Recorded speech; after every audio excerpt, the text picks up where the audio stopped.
반갑습니다. 네, 오늘 말씀을 나누기에 앞서서 여러분에게 질문을 한 가지 드리고 싶습니다. 뭐냐 하면 지금 각자 자신의 삶을 돌아보면서 내가 과연 잘 살고 있는가에 대한 점수를 한번 매겨 보시기 바랍니다. 10점을 만점으로 했을 때 스스로 판단하기에 나는 몇 점 정도가 될까요? 정말 잘 살고 있다 그러면 10점일 테고요. 반대로 나는 정말 잘 못 살고 있는 것 같다라고 하면 0점이 되겠죠. 어, 아니면은 이제 조금 그래도 잘 사는 것 같다 그러면 5점 이상, 아니면 그렇지 못하다 그러면 5점 이하 이렇게 점수를 매겨볼 수 있을 것 같습니다. 지금 한번 매겨보시기 바랍니다. 제가 3초 세겠습니다. 네, 어떻게 네, 점수를 좀 매겨보니까 점수가 잘 나왔나요? 어, 그럼 이번에는 내가 왜 그 점수를 주게 되었는가? 그걸 한번 생각해 보시기 바랍니다. 각자 나름의 평가 기준이 있을 텐데, 네, 그 평가 기준이 무엇인지 생각해 보는 것입니다. 그 각자의 기준을 단어로 한번 표현해 보라고 하면, 어, 마이크를 켜고 한번 얘기를 나눠봅시다 하면 아무도 얘기 안 하시겠죠? 네. 무엇이 있을까요? 평가하는 기준으로. 키워드가 되는 단어를 한번 단어로 표현해 봅시다라고 하면 여러 가지가 있을 것 같습니다. 개인의 신앙일 수도 있고요. 아니면 인간관계를 기준으로 평가를 했을 수도 있고, 또 흔히 하는 사회적인 지위나 경제력을 가지고 내가 지금 잘 살고 있는지 아닌지 평가를 했을 수도 있을 것 같습니다. 또는 어떤 특별한 업적, 자기가 목표로 했던 것을 이루었는지, 성취의 여부, 또, 이제 우리가 나이가 있다 보니 노후 대비를 잘 해 놓았는가 아닌가, 그런 것도 하나의 평가 기준이 될 수도 있고요. 또는 내가 여가 생활을 잘 즐기고 있는가, 어, 여러 가지 남는 시간들을 잘 활용하면서 살고 있는가, 이런 것도 있을 수 있고, 또는 내가 하나님께서 허락하신 자녀를 잘 양육을 했는가. 아, 그리고 또 뭐가 있을까요? 건강 관리를 잘 해서, 고통 없이 살고 있는가. 아니면은, 선행을 잘 실천하면서 살고 있는가. 또는, 성실함이라든지, 진실함이라든지, 이런 삶의 태도를 기준으로 평가를 하지 않았을까, 이런 생각을 합니다. 아, 사실은 이런 평가 기준을 가지고 우리 자신의 삶을 평가할 뿐 아니라 우리 주변에 나를 둘러싼 사람들의 삶을 우리는 은연중에 평가하고 있죠. 네, 오늘 제가 이 질문을 드린 까닭은 웨스트민스터 소요리 문답의 첫 번째 질문을 다루기 위함입니다. 아, 저는 이제 제가 맡은 설교 시간에 가급적 웨스트민스터 소요리 문답을 나눌 계획을 가지고 있습니다. 교회가 갖는 여러 가지 기능 중에는 양육이라는 것이 있죠. 신앙생활을 시작한 성도들이 성숙한 신앙인이 되도록 교육을 하는 것을 말합니다.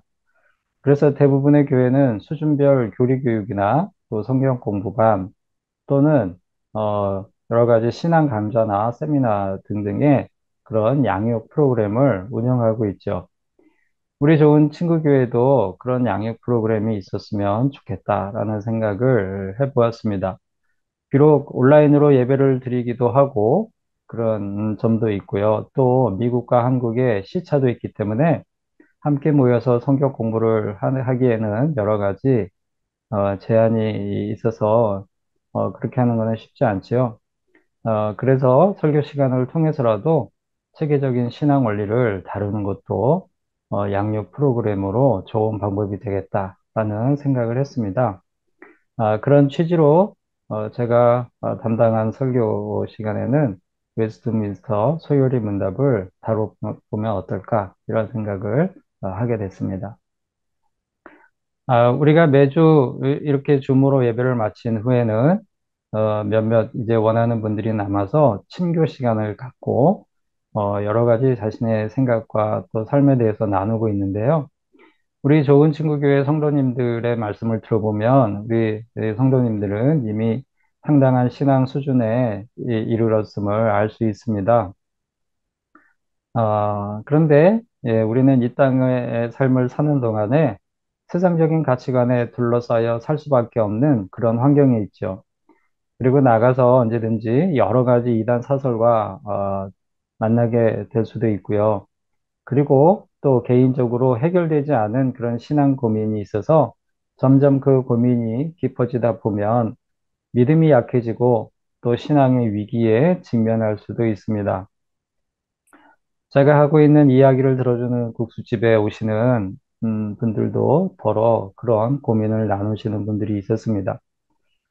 그러므로 웨스트민스터 소요리 문답을 함께 살펴보면서 각자 신앙의 기초를 점검하고 또 신앙을 새롭게 세워보는 그런 시간을 갖는 것도 의미가 있을 것 같습니다. 자, 그럼 먼저 웨스트민스터 소요리 문답이란 무엇일까? 아마 몇 번 들어보셨을 수도 있을 것 같고요. 또 생소하게 느끼시는 분들도 있을 수 있을 것 같습니다. 그래서 먼저 용어부터 이해를 어, 한다면 일단 웨스트민스터라고 하는 거는 지명이죠. 영국 런던시에 있는 그 자치구입니다. 여기에는 웨스트민스터 사원이 있고요. 또 대성당도 있고요. 국회의사당도 있고, 어, 왕궁인 버킹엄 궁전 등이 있는 곳으로 지금도 많은 사람들이 이 관광을 가는 곳입니다. 그리고 세계문화유산으로 등록이 돼 있기도 하죠. 자, 웨스트민스터는 지역 이름을 의미하는 것이다. 그러면은 소요리 문답이란 무엇일까요? 소요리라고 하니까 뭐 우스갯소리로 무슨 소를 요리하는 거냐, 그런 방법이냐, 이럴 수 있는데, 에, 짧은 교리 문답이다, 이런 뜻입니다. 말하자면, 소자는 작을 소자고요. 그리고 요리라고 하는 거는, 교리입니다, 교리. 핵심적인 중요할 요자, 그리고 교리할 때 리자, 이치리자, 한자로 하면, 그래서 말하자면 중요한 교리를 문답식으로 짧게 정리한 것이다. 아, 그러니까 소요리 문답은 중요한 교리를 문답식으로 짧게 정리한 것이다. 이렇게 얘기할 수 있겠습니다. 그러므로 웨스트민스터 소요리 문답이란 무엇이냐? 웨스트민스터에서 열린 종교회의에서 만든 중요한 기독교 교리를 짧은 문답 형식으로 정리해 놓은 문서다. 이렇게 얘기할 수 있겠습니다. 그러면 이 웨스트민스터 소요리 문답서가 어떻게 해서 만들어지게 되었느냐? 1643년에 웨스트민스터에서 여러 성직자들과 그 영국의 의회 의원들의 모임이 있었습니다.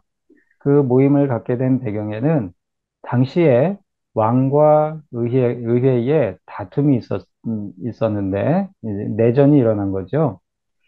그 시기에 이제 성직자들을 어떻게 임명할 것이냐, 그리고, 각지에서 이렇게 출연하는 이단에 대해서 어떻게 판단할 것이냐 등등의 필요성에 따라서 의회가 이 회의를, 말하자면 종교회의를 소집을 하게 됩니다. 영국 내에서의 종교회의죠. 이때 모인 사람들이 총 151명이었고요. 이 중에는 성직자들이 121명이 있고 의회 의원이 30명이 있었습니다. 아, 영국은 아일랜드, 스코틀랜드, 잉글랜드 이렇게 나누어져 있죠. 이때 잉글랜드를 중심으로 모였는데 스코틀랜드 장로교에서도 8명을 파견을 해서 함께 하기도 했죠. 이 시기는 역사적으로도 그 시민혁명의 하나인 영국혁명이 일어났던 그런 시기였습니다. 이때 모였던 사람들은 최초의 의제, 그러니까 회의에서 다루고자 했었던 그 핵심 과제는 이 잉글랜드, 스코틀랜드, 아일랜드의 새 왕국을 통일할 수 있는 새로운 여러 가지 신앙 표준 문서를 만드는 것, 그리고 신앙 고백서와 또 요리 문답서, 또 교회 정치와 과연 예배를 어떻게 드리는 게 좋겠는가라고 하는 예배 모범을 작성하는 것이었습니다. 그렇게 해서 1943년에 모여서 1949년까지 이 작업을 완료를 하게 되는데요. 그렇게 해서 나오게 된 게 장로교 교회 정치라고 하는 거, 또 예배 모범이라고 하는 거, 그리고 웨스트민스터 신앙 고백서가 나오고 거기에 또 대요리 문답, 소요리 문답 이런 문서들이 나오게 됩니다. 그래서 의회의 승인을 받게 되죠. 이러한 내용들은 지금도 장로교, 제가 나온 그 한국의 장로교 합동교단에서도 헌법책을 보면 이러한 내용들로 구성이 되어 있습니다. 여기서 한 가지 그러면은 소요리 문답이 있고 대요리 문답이 있는데 그 차이점이 무엇이냐 궁금해 할 수 있을 것 같아서 아주 간단히 말씀을 드리자면 소요리 문답은 기초반입니다. 믿음이 약한 사람들을 위해서 성경의 핵심을 명료하게 가르칠 목적으로 작성된 문서고요. 대요리 문답은 말하자면 심화반이다. 보다 심도 있게 요리 문답반에서 가르칠 목적으로 작성된 문서다. 이렇게 생각하시면 되고요. 이후에 이 웨스트민스터 여러 가지 이 문서들이 미국 또 호주 장로교로 어, 퍼져갔고 거기서 또 인정을 받고요. 그리고 우리나라 장로교에서도 1907년에 승인을 해서 공식 그 문서로 이용하게 됩니다. 아, 물론 우리 좋은 친구 교회는 이 일정 교단에 소속이 되어 있지 않아서 여러 가지 다른 교단적 배경을 가지고 있긴 합니다만, 이 개신교라는 큰 테두리 안에서 이렇게 큰 차이가 없기 때문에, 그리고 근본적으로 성경에 크게 위배되는 내용이 없기 때문에 우리가 함께 살펴볼 수 있을 것 같습니다. 이 소요리 문답의 구성을 잠시 보면은요, 이 문답식으로 되어 있습니다. 질문을 하고 그거에 대한 답을 달면서 설명을 하는 것인데요. 총 107개의 문답으로 되어 있는데, 1문항에서 38문항까지는 하나님에 대해서 설명을 합니다. 우리가 하나님에 대해서 무엇을 믿어야 되는지. 그리고 39문에서 107문까지는 믿는 사람들이 어떻게 살아야 되는가의 문제를 다루고 있습니다. 그 중에 첫 번째 문답은요, 총론에 해당이 되는데요. 그것을 오늘 우리가 같이 살펴보고자 합니다. 그러면은, 웨스트민스터 소유리 문답의 첫 번째 문답이 무엇인지 우리 같이 한번 읽어보겠습니다. 제1문, 사람의 제일 되는 목적은 무엇입니까? 이에 대한 답은 하나님을 영화롭게 하고 하나님을 영원토록 즐거워하는 것입니다. 우리가 신앙생활을 시작하고, 뭐, 모태신앙도 마찬가지죠. 교회에서 학습 세례를 받을 때 문답식을 하죠. 그때도 공부를 하고, 그때 흔히 이 인간의 목적이, 인생의 목적이 무엇이냐라는 그런, 어, 질문이 있고요. 그거에 대한 답으로 하나님의 영광을 위하여 사는 것이다. 이렇게 답을 하는데, 그 내용과 일맥상통하는 그런 내용입니다. 사람의 제일 되는 목적은 무엇입니까? 답은 하나님을 영화롭게 하고 하나님을 영원토록 즐거워하는 것입니다. 자, 그러면 이제 우리가 처음에 여러분에게 드렸던 질문과 답을 에, 떠올려 보시기 바랍니다. 우리는 앞에서 내가 잘 살고 있는지 평가를 해보고 또 점수를 매겨보았죠. 그때 각자 나름의 기준이 있었을 것입니다. 그런데 에, 오늘 말씀과 우리가 읽은 성경 본문 말씀과 또 웨스트민스터 소요리 문답 제1문에서 보면 내가 잘 살고 있는지 아니면 그렇지 못한지 못 살고 있는지에 대한 가장 명확하고 우선시되는 판단 기준이 있음을 우리가 알게 됩니다. 우리가 읽은 오늘 그 본문 말씀을 다시 한번 읽어보겠습니다. 그런즉 너희가 먹든지 마시든지 무엇을 하든지 다 하나님의 영광을 위하여 하라. 여기 보면 하나님의 영광을 위하여 하라 이렇게 나오죠. 말씀을 한 군데 더 보겠습니다. 시편 149편 2절에 이런 말씀이 또 나옵니다. 이스라엘은 자기를 지으신 이로 말미암아 즐거워하며 시온의 주민은 그들의 왕으로 말미암아 즐거워할지어다. 시편 말씀을 보면 하나님을 즐거워하라는 이런 말씀이 굉장히 많이 나옵니다. 그러면 우리가 잘 살고 있는지 그렇지 못한지를 판단하는 명확하고 모든 기준에 우선하는 그것은 무엇입니까? 바로 내가 하나님의 영광을 위하여 살고 있는가? 내가 하나님을 즐거워하며 살고 있는가? 라는 것이 우리에게 우리에게 주는 성경의 가르침이다 라고 하는 것이죠.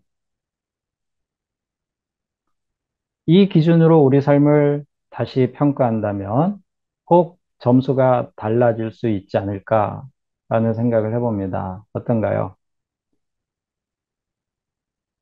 그런데 먹든지 마시든지 무엇을 하든지 다 하나님의 영광을 위한다는 것은 무엇일까? 또 이 생각을 해보게 됩니다. 하나님의 영광을 위해서 먹고 마시는 것은 도대체 어떻게 먹고 마시는 것을 뜻하는 것일까? 이거죠. 이는 단지 먹고 마시는 것을 말하는 것이 아닙니다. 우리가 오늘 읽은 본문 말씀이 고린도전서 10장 31절 말씀인데요. 그 위에 23절, 24절 말씀을 보면 이렇게 나옵니다. 제가 읽어드리겠습니다. 모든 것이 가하나 모든 것이 유익한 것은 아니요. 모든 것이 가하나 모든 것이 덕을 세우는 것은 아니니 누구든지 자기의 유익을 구하지 말고 남의 유익을 구하라. 아, 이 메시지와 같은 맥락에서 오늘 우리가 읽은 그 본문 말씀이 나오는 것이거든요.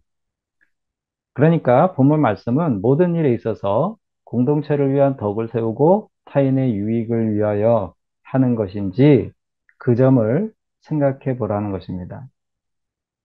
먹든지 마시든지 무엇을 하든지 간에 공동체를 위한 덕을 세우고 타인의 유익을 위해서 내가 살아가고 있는지 그 점을 생각해 보라고 하는 것이죠. 즉, 자신의 영광이 아닌 남을 위하고 하나님을 위한 일이 되도록 내가 그런 삶을 살고 있는가라고 하는 것입니다. 또한 하나님의 영광을 위하기 위해서는 하나님을 즐거워하라, 하나님을 영화롭게 하고 하나님을 영원토록 즐거워하는 것이 인생의 목적이라고 한 것과 같이 하나님의 영광을 위하기 위해서는 하나님을 즐거워하는 것이 필연적으로 이 뒤따르게 돼 있습니다. 그러면 또 하나님을 즐거워한다는 것은 무엇일까요? 사실 이문에 가보면 이제 이러한 내용을 우리가 알 수 있는 방법이 성경이다. 이렇게 에, 나오긴 합니다만, 이 즐거워하는 게 무엇인가에 대해서 조금 우리가 생각해 보고 나아갔으면 좋겠습니다. 하나님을 즐거워한다는 것은 무엇일까? 흔히 하나님을 즐거워한다라고 할 때, 뭐, 찬양으로 표현을 한다거나, 뭐, 이런 걸로 생각할 수도 있죠. 예배로 표현을 한다거나. 그러나 일상생활을 통해서 우리가 뭐, 잠자는 시간 빼고 계속 찬양만 할 수도 없지 않습니까? 우리는 일상의 삶을 살아가는데, 일상의 삶 가운데 하나님을 즐거워한다는 것이 무엇일까?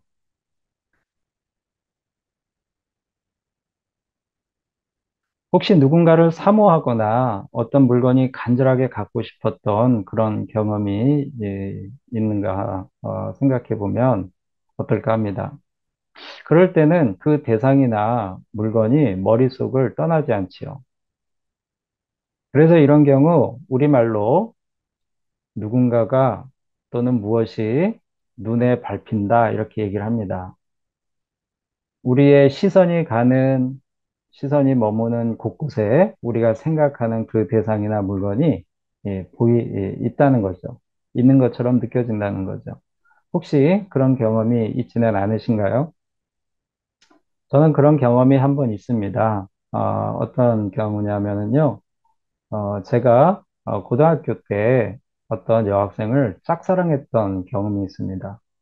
어, 처음이자 마지막 짝사랑의 경험인데요. 이 어린 마음에 그 여학생이 너무 이뻐 보이고 좋아 보였는데 말 그대로 짝사랑이었어요. 고백도 못하고. 그런데 하루 종일 그 여학생의 얼굴이 생각이 났습니다. 하루 종일 무엇을 하든지 간에 그 여학생의 얼굴이 생각이 났고요. 또 생각을 하면 그 얼굴을 떠올리면 입가에 미소가 절로 지어지기도 했고요.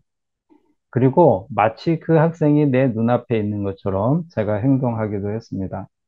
예를 들자면, 뭐 요즘에는 가정교육도 그렇고 학교에서도 교육을 하니까 학생들이 양치질을 많이 하잖아요. 근데 제가 중고등학교 때만 해도, 고등학교 다닐 때만 해도 학교에 칫솔 들고 오는 그런 남학생들, 특히 남학생들 거의 없었거든요.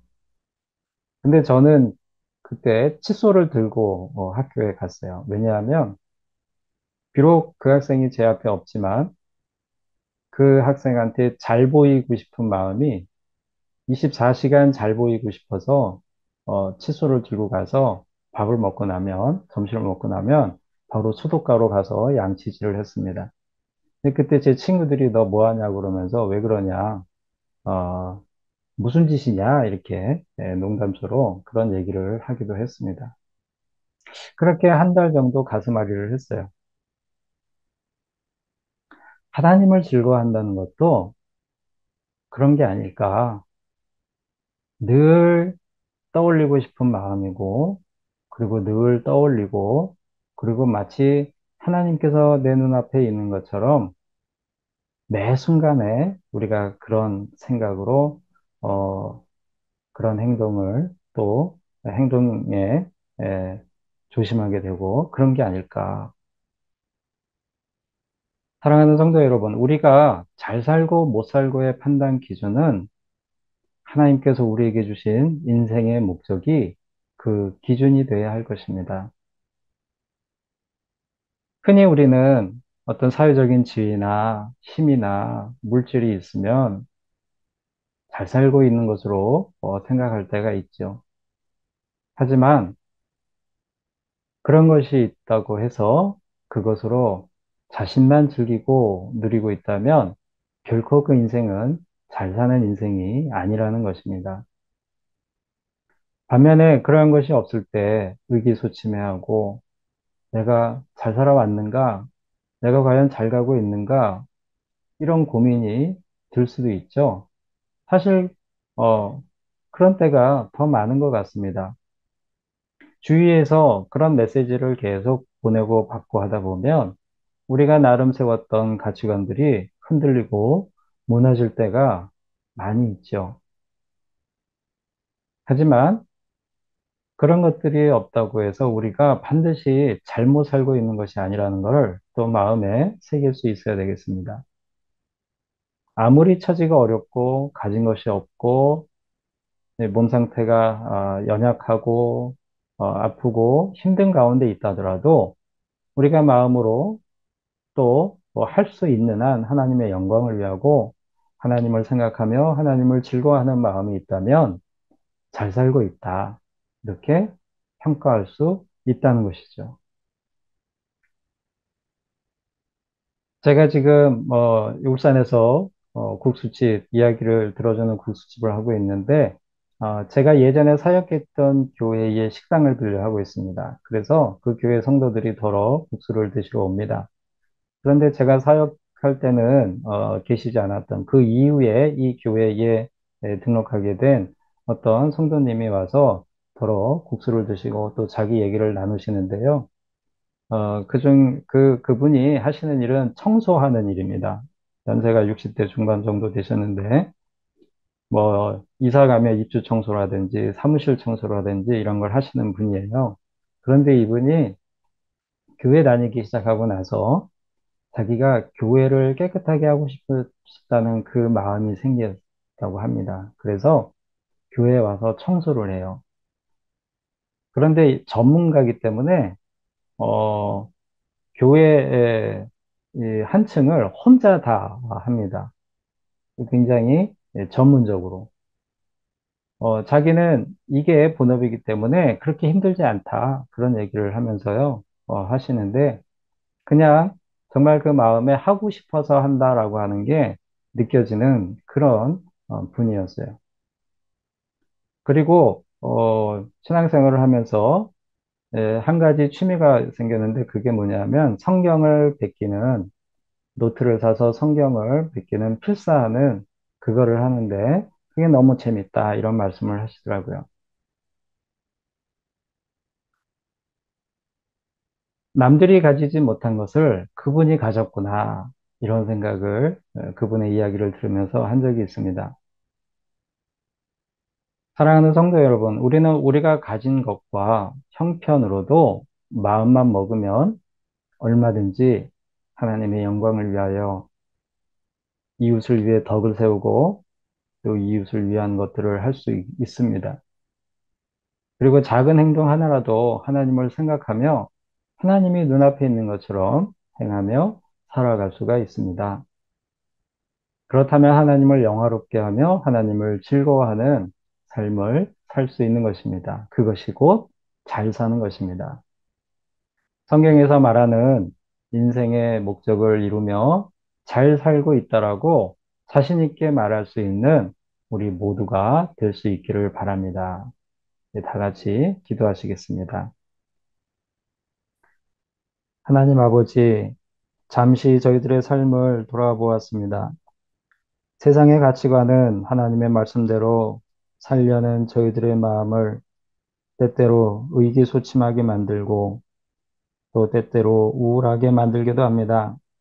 그럴 때마다 하나님의 말씀을 기억하며 하나님의 영광을 생각하고 하나님을 즐거워함으로써 새 힘을 얻어 인내하며 우리가 가야 할 믿음의 길을 굳게 지켜낼 수 있게 하여 주시옵소서. 예수님의 이름으로 기도드립니다. 아멘.